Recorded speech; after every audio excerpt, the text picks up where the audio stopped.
تو یہ کیوں نہیں بنتا, کیوں نہیں ایسا ہوتا ہے؟ رمضان صاحب آج کی نشست ہم یہاں پوری کر رہے ہیں, پھر ہم آپ سے ایک ایک کتاب پہ الگ الگ سے راسل گفتگو کرنا چاہتے ہیں.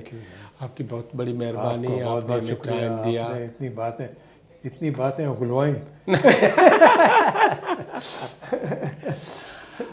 یہ تھے جناب محترم رمضان بلوچ صاحب, صاحب کتاب ہیں لیاری پوری کراچی, پورے سندھ, پورے پاکستان, اور ان کا دل چاہتا ہے, ان کی دل کی امنگ ہے کہ جیسے روشن چہرے ہوتے ہیں اس طرح لیاری بھی روشن ہو.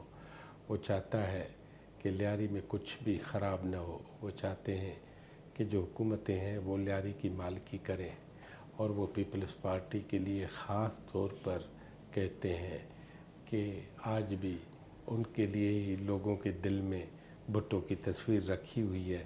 لیکن حکومتوں کو بھی چاہیے کہ لیاری والوں کو غلام سے تھوڑا اچھا درجہ دیں. لیڈر ٹی وی میں پھر کسی اور مہمان کے ساتھ حاضر ہوں گے. ہمیں دیکھنے کا شکریہ, بڑی مہربانی.